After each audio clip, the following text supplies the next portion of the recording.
Hala guys, grabe na to. Nakakalungkot talaga. Oh no. Ang tanong, ano nga ba ang meron sa mahiwagang tsinilas na yan na hawak-hawak dyan ni Kalingap Edo? Di umano ibinigay?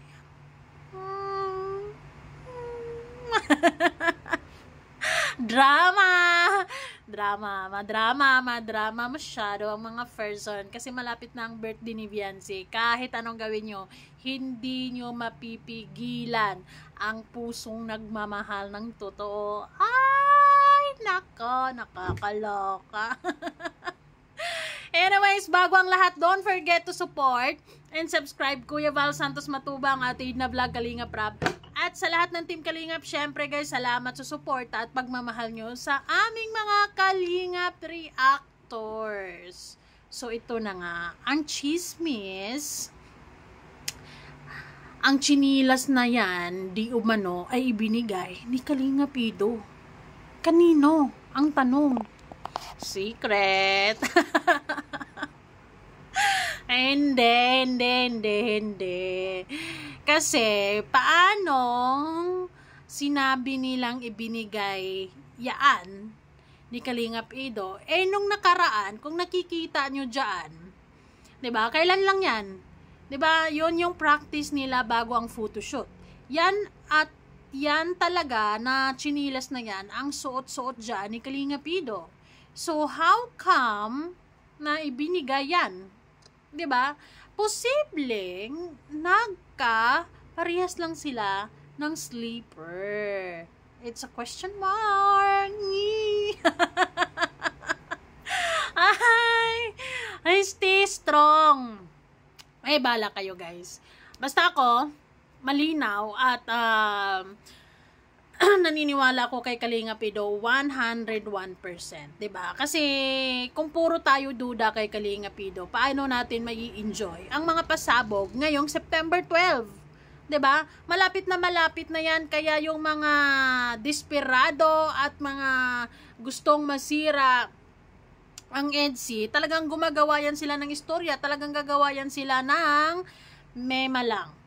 'Di ba? Kung hindi kayo makapag-provide ng malinaw na video, yung talagang totoong-totoo, yung talagang hindi tayo maniniwala. Hindi tayo maniniwala. Okay? So, maaari kasing lang yan, pakulo lang yan ng mga anti-EDSI, yung mga talagang walang bilib kay Kalingap Edo, hindi talaga nagtitiwala kay Kalingap Edo kasi nagdududa sila hanggang ngayon. Pero, may kanya-kanya naman tayong, 'di ba? May kanya-kanya naman tayong pag-iintindi sa mga bagay-bagay, base na rin sa mga nakikita natin, sa mga naririnig natin.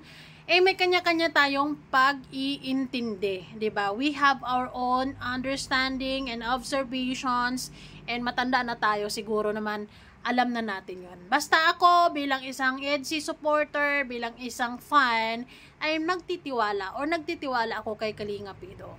No matter what. 'Di ba? Pwera na lang kung talagang merong malinaw na ebidensya, yung talagang isasampal na sa pagmumukha ko, doon pa lang ako mag-alsa balutan. Pero hanggat wala at puro lang mima, puro lang mga pakulo dyan, pwede naman kasi yung i-edit na lang, 'di ba? Pwede naman kasi yan nilang gagawa ng paraan para lang mag-isip kayo. Kaya yung mga medyo EDSI dyan, yung mga media lang ang paghanga or yung subaybay nila sa EDSI ay talagang maapektuhan kayo. Malulusaw talaga kayo sa sunod-sunod na issue nila kay Kalingap Edo ng paulit-ulit, 'di ba? Pero ako, malinaw sa akin na seryoso si Kalingap Edo kay Beyonce at hindi niya gagawin ang mga bagay-bagay na iniisip niyo dyan. 'Di ba? Yang chinilas na yan na sinasabi na ibinigay, I doubt it kasi suot-suot pa yan ni Kalingap Edo. Kung mapapansin nyo dyan sa picture niyan, di ba? Hindi lang yan basta picture, may video yan na suot ni Kalinga Pido. At saka nakakahiya naman sa part din ni Kalinga Pido dahil bigay yan sa kanya and then ibibigay din niya, di ba? So, talagang kailangan bigay niya, hindi para sa kanya, hindi para sa iba, di ba? Ganun lang yon. Pero, ganun talaga ang buhay, di ba? Kahit anong gawin naman ni Kalinga Pido, laging merong pero, laging merong negative na nasasabi, lalo na ang mga anti-EDC at merong mga pagdududa sa kanilang puso pagdating kay Kalinga Pido. Bahala kayo dyan. Basta ako, solid yung 101% ko. Hindi pa nababawasan so far at tuloy at nai-excite ako sa birthday ni Beyonce at mga pasabog, mga sorpresa at kung ano pang mga mangyayari sa araw na yon. Hindi tayo magbabago dahil lang sa mga issues na ganyan. Dahil posibleng gawa-gawa lang naman nila yan para lang mag-isip ang mga fans. Dahil ganun talaga ang mga ibang Pilipino, merong mga mentality, mga crab mentality, ganon. Kapag ka nakita nilang umaangat ka, gagawa sila ng paraan para hilahin ka pababa. Ganon yon. Hindi mo talaga mapiplease ang lahat na suportahan ka at paniwalaan ka. Kaya, sa mga hindi naniniwala, so be it, 'di ba? And magkita-kita na lang tayo sa September 12 kung anong mga magaganap. Dahil hindi naman mag-i-effort si Kalinga Pido ng ganyan kung wala lang, 'di ba? So far sa mga leading man, wala namang mga effort so far, 'di ba? 'Di ba? Wala namang mga efforts pa na na pasorpresa kung ano man. So, kung sana walang aberya sa mga pasorpresa na to ni Kalinga Pido talaga dahil isa to sa mga pinaka-inaabangan talaga. Ay nako, ito yung mga mangyayari na hindi natin makakalimutan talaga. This will be unforgettable day for all EDC fans, 'di ba? Lalo na sa mga solid. Pero sa mga 50-50, syempre, hindi nila ma-appreciate kung ano mang mga plano na to ni Kalinga Pido dahil puro naman sila duda. Wala naman silang tiwala kay Kalinga Pido in the first place. So, hindi na natin sila pilitin pa. Kung gusto nyong maniwala kay Joanna, edi doon kayo.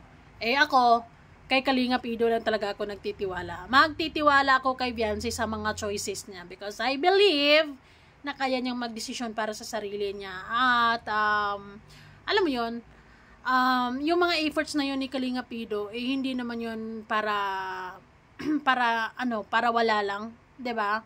So magi-effort lang naman ang lalaki kung gusto niya talaga. 'Di ba? Ganon. So mas naniniwala ako kay Kalinga Pido kumpara sa kung ano mang mga mema dyan. Yon lang. Bahala kayong mag-isip.